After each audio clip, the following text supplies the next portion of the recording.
Welcome to Business Leader Breakthroughs, where we help unlock the potential in you, your teams, and your business. I'm your host, Ryan Castle, along with Dr. Mike Ashby. We'll share insights, experiences, and stories on achieving breakthrough success in business and life. In addition to a podcast, The Breakthrough is a coaching and advisory business that provides programs for business leaders, owners, and managers to develop your skills and capabilities to boost your business and enjoy a better life. To learn more, click the link in the episode show notes or go to thebreakthrough.co. Now let the breakthroughs begin. Mike, how you doing? I'm good, Ryan. How are you doing? Good. Oh, look, I'm doing great. And there's some things we talk about with our clients, our members, which we term success principles. We do. And one of them is about health, family, work, in that order. Yes. And I'm really good because as part of my health, and family, I'm about to go on holiday in a couple of days. Awesome. And I'm about to go on 2 holidays in the next few months. Right. Yeah. You've usurped me. I've nailed it. No, I'm quite excited. I'm about to take an adventure with my family to South Africa and Mauritius. So that should be a pretty interesting environment, not a place we've been before, and a whole new learning journey for us. Yeah. Sounds very cool. Yeah. Mine are fairly familiar and comfortable, which is what we need just at the moment. And it's a week in Noosa and then a couple of weeks in Hawaii. Aloha. Yeah, nice. Look, team, one of the other things we talk about a lot in success principles is working on the business. I think we observe many leaders in business who get stuck in the operational tyranny of always just trying to get things ticked off the to-do list and always managing the urgent. Mike, what's your insight of people that actually spend time working on the business rather than in it? Well, we borrowed a phrase from the guys who wrote the 4 Disciplines of Execution. They talked about the whirlwind, and the whirlwind being all that stuff that's urgent and loud and hot, like fires that have to be fought, that kind of stuff. And it is easy for a whole variety of reasons, to get stuck inside that stuff because you're busy with it, you feel important, you feel like you must be somebody who's creating value because you're making decisions here, there, and everywhere. But actually, you're just kind of running on a treadmill, going faster and faster, and staying in the same place. What does on the business look like? It looks like an awareness of the bigger picture of where you want to take the business and what you need to do to get there. And it's usually not more firefighting. More firefighting doesn't usually get to that place where the business is operating like a machine. We talk about the aspiration of the business as a machine, getting that kind of boringly, consistently profitable, right? Well, the firefighting stuff and in the business, that's usually not the path to it, right? And our good friend Mr. Einstein would say, the definition of madness is to keep doing the same thing and expecting a different outcome. So if all you're doing in your business is fighting fires, that's what you're going to keep doing, is fighting fires. This absolute lie, untruth that leaders believe that, I just need to get through this one, just through this busy patch, and it's then all going to be good on the other side. Yeah. Doesn't happen, does it? No, I seem to remember I used to say that to my first wife. Just, these next couple of weeks, I'll just get through this and then it'll be okay. Never happened. So I think working on the business rather than in it it's a pretty common term. I think most people have probably heard of that. How do you define the difference? Past versus future. Simple as that.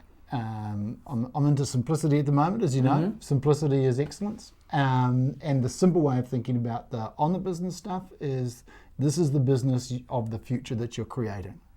The in the business is stuff that's already happened, so it's past. You are reacting, re-acting, which means you're acting over and over again. So you're dealing with stuff that actually started somewhere in the past, and you're continuing to act on it, or allowing it to act on you. The on the business stuff is stuff that won't happen unless you act on it. Yes. So it's the projects, the initiatives, the kind of change of direction, the building blocks for the future. So that's how I think about it. On the business is about the future. in the business is about the past. Spot on. And I'd really like to explore a couple of things. The first thing is, how do you get to the on time when you are feeling so overwhelmed with the whirlwind? And then the second, we use a framework called Improve, Develop, Transform. Talk about with the audience how that works and how we can apply it. So firstly, when we're buried in the firefighting, we feel like we're overwhelmed, we've got too much on the go. How do we actually get to doing the on time? Yeah, you know, the first thing you've got in there is actually about the awareness piece. You know, if you're not aware that you're in firefighting, if you think this is normal, you know, yeah, you're screwed. It's like, you know, we talk about a fish in water. The fish doesn't know it's actually in water until you take it out, right? If you think that that's normal and that's reality, then it will be. It really starts, the change process starts when you go, you know what, this kind of sucks. That moment of you can call it, sometimes get called constructive dissatisfaction. That's a goodie. The burning platform. Anything that tells you that this isn't working. When you've got that awareness, you've started the change process. You go from the awareness piece to, okay, what do I need to do? And then the commitment, so that's the clarity, and then the commitment, which is do it, right? So the clarity piece is, what do I need to do differently? And the answer to that is pretty simple. You have to create time, because time is what you use to pay attention and put energy into things. But if you don't create a block of time, if you don't get religious about creating time to work on the business, it simply won't happen. And you know, your definition of insanity, the other definition, the next stage is to keep doing the same thing and expect the same outcome. Because the world is changing. Right? Your customers are changing, your business is changing, everything's changing. If you're still doing the same stuff that you've been doing because you're on autopilot and haven't thought about doing it different, then you're just on a decline, you just don't know it. You're on the way out, you just don't know it. So you've got to create that time to work on the future of the business. And we talk about creating time, but in reality, we've got 24 hours a day, 7 days a week. We can't actually create more time. No. So how do we tackle it? We have to take the time that we've got, and we have to, I guess when I say create time, you're quite right. We have to kind of carve out a piece of time in our work week for the on the business activities. And we call this our development day. And it is creating time, really, because otherwise you would just use it in the same old fashion. Absolutely. So we create a time for on the business. Out of all of that mess, we say, we carve out, we take a day a week. Yes. That's our development day. We kind of have different purposes depending on what we're doing. We've just started doing our crunch day, which is lining up with a renewed interest in ginger crunch. Indeed.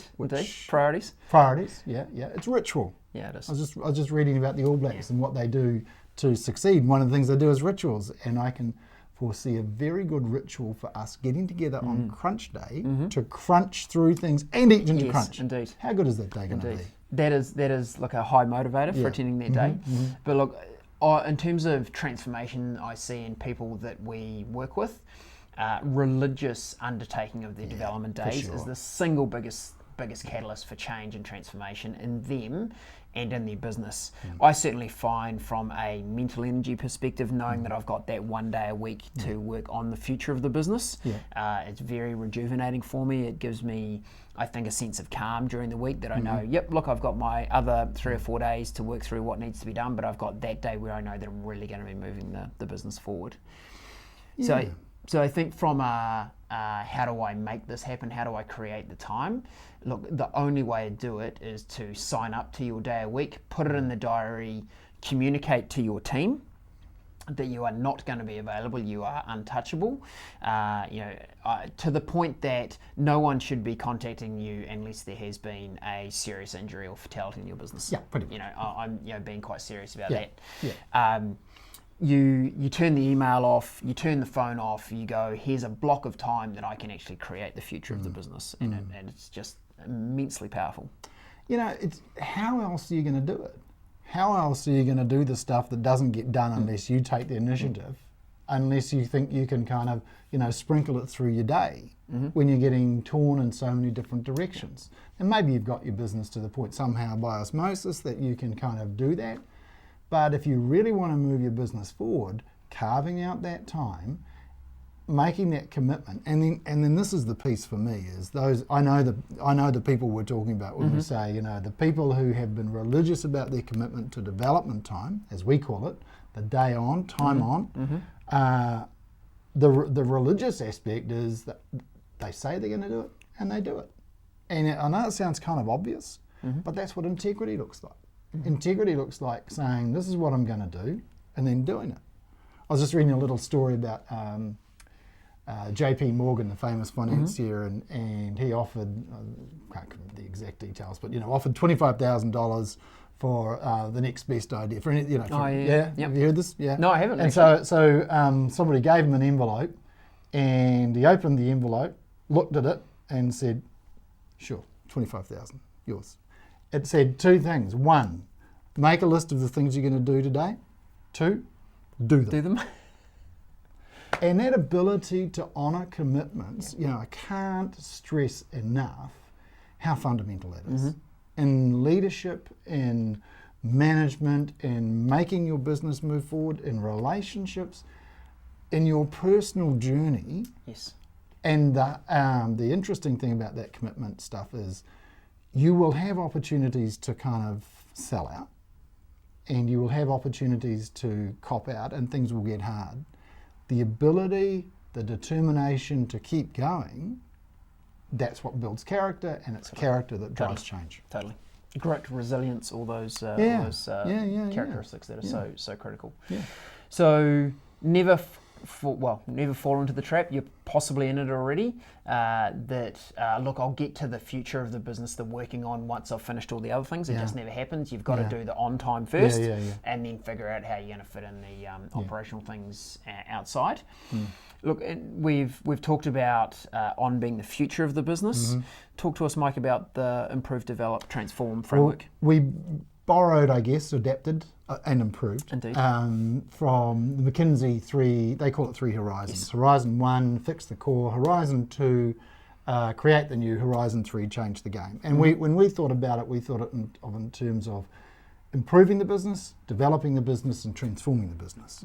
And that helped us, and it still helps us. I mean, it's a practical thing in terms of, is this project or initiative, is this about improving today's business? That's Horizon 1, it's in the improve component. That's usually about profitability or efficiency, things like that. It's about making our current business operate well, while at the same time, the Horizon 2, the create the new, the develop, that's, okay, what new products do we need to have in the pipeline? What changes do we want to make? What technology do we want to bring in? It's new processes, new markets, new products, new customers, whatever. So that's the development. And then the transform is literally changing the way the business operates. And it might be, for us, it's been about digitizing. That's been transformational in the business, is moving to... Sounds very 2000 though. Transformational? No, digitizing. Digitizing, yeah. Oh, it's quite fun coming up to 2020. I sort of, I'm old enough to remember when 2020 was kind of towards 2020, a galaxy far away. And here it is. Now it's just around the corner. 6 months away. Yeah. When did that happen? When I talk to my members about improve, I like to talk about a very famous New Zealand sailor called Sir Peter Blake, a great sailor and also an amazing environmentalist as well. Great leader. Tragically killed whilst pursuing his environmental pursuits, but he led an America's Cup Challenge in New Zealand.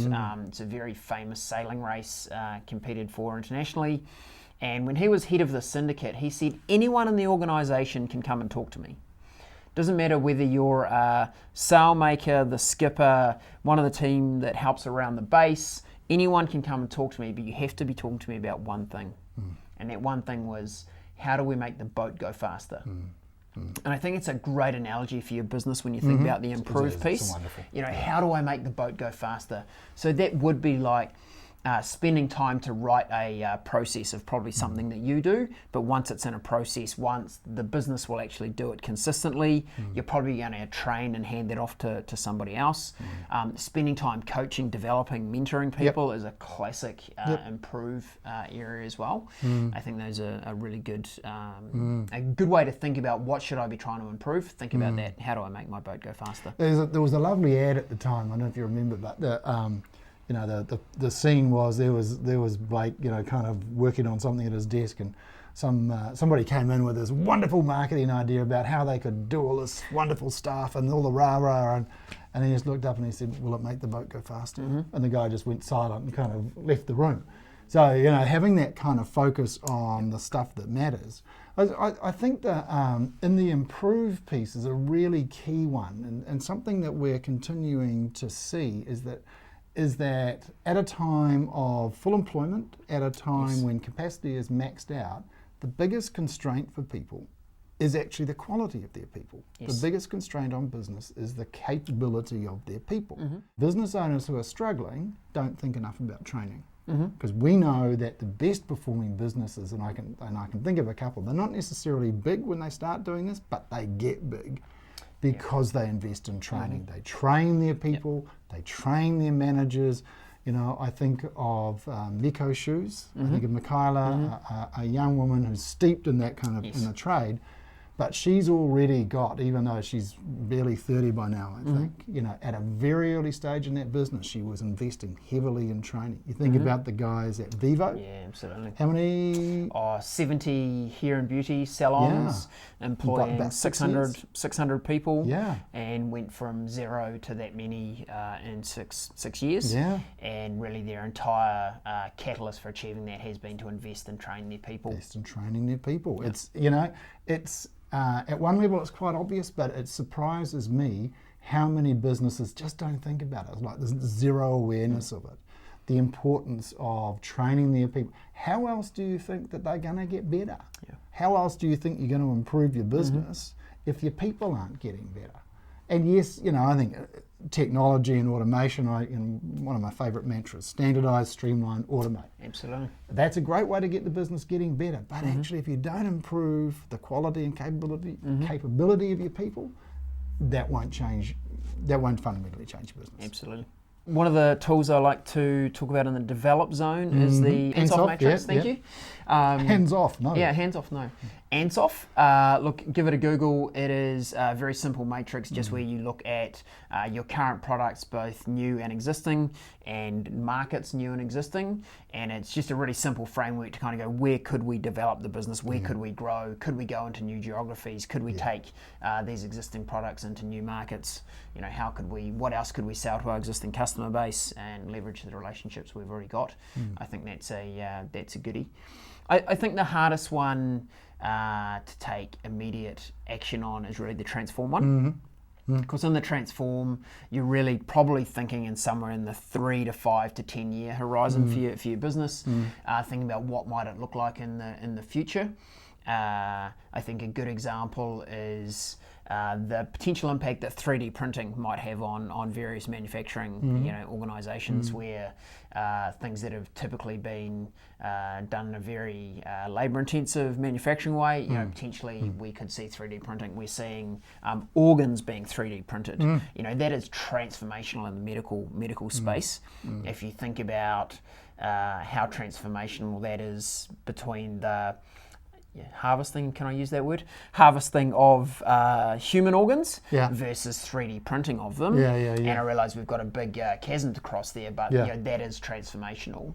So actually getting out of your own environment, I think international conferences and following people that are influencers and leaders in your space is just a really good way, and going, look, you don't have to spend days a week on this, but I think every once a quarter or something, have a check-in going, where's my industry heading? Am I about to get Ubered? Would probably be a fair, I'm sure there was plenty of taxi companies 10 or 15 years ago that could have seen what was going to happen. Well, they had the technology themselves. There's nothing special about it. Chose not to act on it. I think one of the great questions in that space that we've talked to people about and thought about for ourselves is that if we were starting out now, what would we do? Mm-hmm. And I think you're right to highlight the technology piece, because typically the transformation agenda is going to be about technology. Yes. So I think we're all technology companies now.